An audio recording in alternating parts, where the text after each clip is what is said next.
Hey, this is Doug Field along with my co-host Brent Macy, and welcome back to the final segment of Healthcare Consumers Radio. And joining us to talk about one of the most talked about topics in the industry, private exchanges, is Scott Carver, president and co-founder of PlanSource. Scott, good morning. Good morning. How are you today? I'm good. It seems like we just talked to you a day or so ago, didn't we? It's funny how our paths cross continuously in this industry. Scott, we got caught in your Colorado snowstorm yesterday driving to the airport. What an experience. Well, just wait another 5 minutes and it'll be sunny and 70. Yeah, that's right. Well, Scott, give her you obviously have developed several companies, and PlanSource is really known in the benefit admin space, and you're becoming a leader in the private exchange space. Give our audience a little background on PlanSource, if you would, please. Well, PlanSource was originally incubated to meet what we thought was a pretty significant demand for technology solutions to manage benefit programs in the small and medium-sized business segment.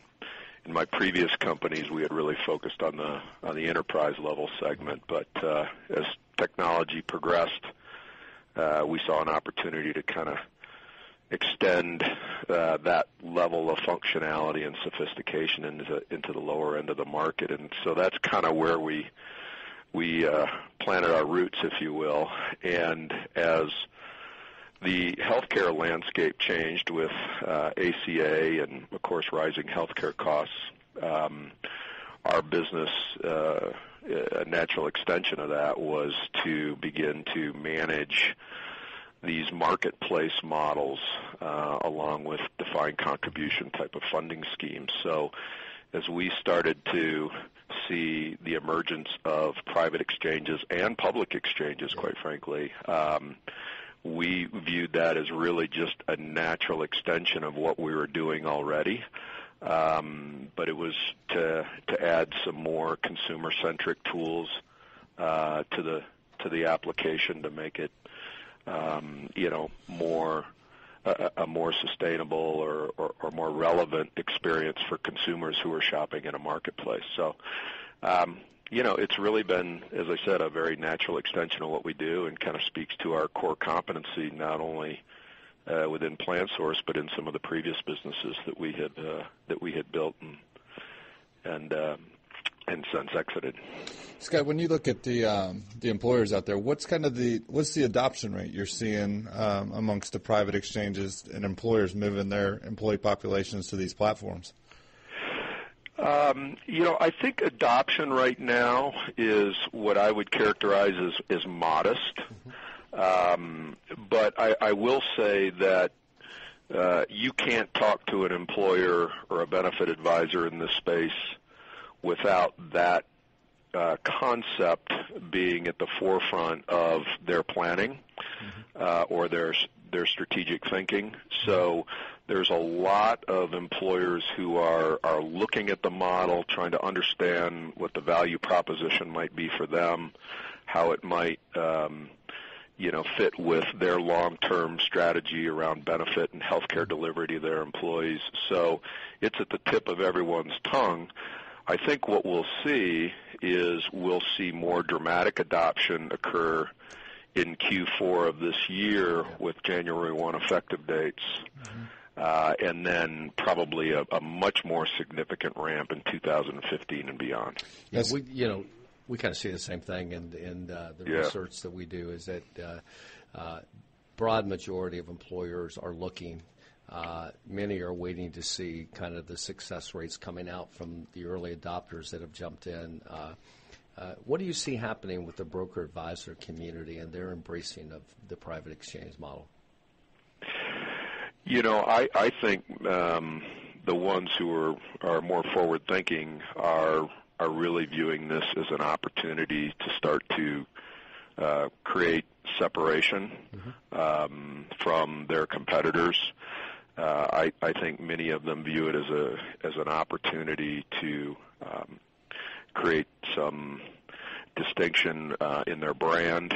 Many of them are building or adopting their own private exchange models, or being able to deliver a marketplace experience to their customers and get more creative in how their customers might fund benefits.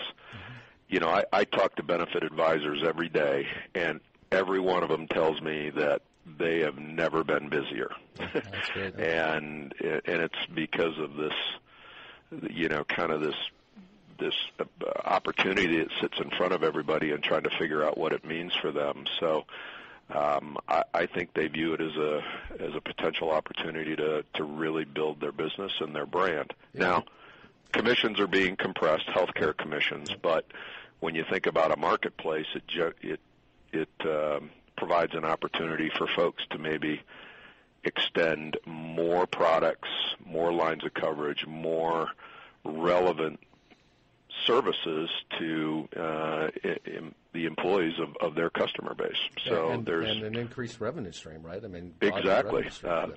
They can diversify their revenue stream and increase it at the same time. I'm sorry, Brent. I heard something interesting this morning about comes back to broker advisors, and I think it's relevant. It says if you don't embrace exchanges at least and talk to your employer client about them, somebody else is going to.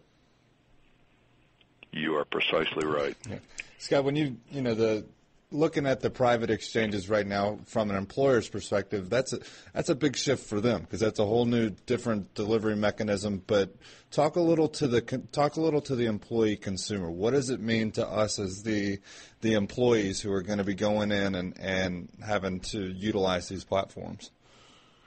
Well, that's a great question because I think the consumer or the employee is probably the one who's most impacted with this shift, particularly if the employer is going to adopt a pure defined contribution model to fund it, because now the onus and responsibility is placed on the consumer's shoulder to figure out what plans are best for them and how they should build a portfolio that meets their health and wealth needs. And consumers in the past have been pampered in many respects because the employers funded most of the benefits. They've had a very limited portfolio, and so choice has been quite limited. They kind of got what they got, right? So now they're going to walk into a store and see a lot of store shelves with a lot of different products on it, and they have to figure out what's best for them and their family. And so the burden on the employer or the sponsor of the marketplace or the exchange is going to be, how do I educate these consumers so that they feel good about what they've purchased, that it's a personalized experience, and creates long-term stickiness around the product sets that sit in the marketplace. Yeah, you can't just open the door and say, go shopping, can you? Exactly. Scott, when you look, these platforms, the private exchanges, they're going to function a lot differently than what we saw with the public rollout, correct? I mean, it's not going to be the nightmare experience that you saw with healthcare.gov, right? Well, I certainly hope not. I think the advantage that the private sector shares relative to building exchanges is the people who were involved in that process have grown up in this business, and so they understand the intricacies of managing either a marketplace or a portfolio of benefits. They understand the benefits and healthcare ecosystem and who the stakeholders are and the various dependencies that exist on data that flows through and transactions that are processed and decisions that are made. So, when I think about what happened in the public sector, we had firms and parties who were contracted by these government organizations that really didn't have a background in this business, and so they were learning as they went along. And for those of us who exist in the private sector who have been doing this for a number of years, we know where those landmines are and are able to, address those on the front end and hopefully, deliver a much more efficient, streamlined, and successful launch. And we experienced that with the state of Utah exchange that we launched. We brought that particular exchange up in about 4.5 months, And it was really because of our background. We knew how to do it. We knew where the pitfalls were, and we could guide the customer correctly in how they rolled that out. And as a result, it launched very, very successful. And that was a public exchange, but managed by somebody in the private sector who had a background in it. Yeah, excellent. Hey, Scott, time flies when we're having fun, and I've enjoyed having you on the program. We've got about a minute to go. I want to give you an opportunity to leave our audience with some key takeaways from PlanSource. Well, I think the key takeaway is that private exchanges, or at least the exchange model, is happening, as you said before, that this is not a time to put your head in the sand. There is a value proposition that these models do provide.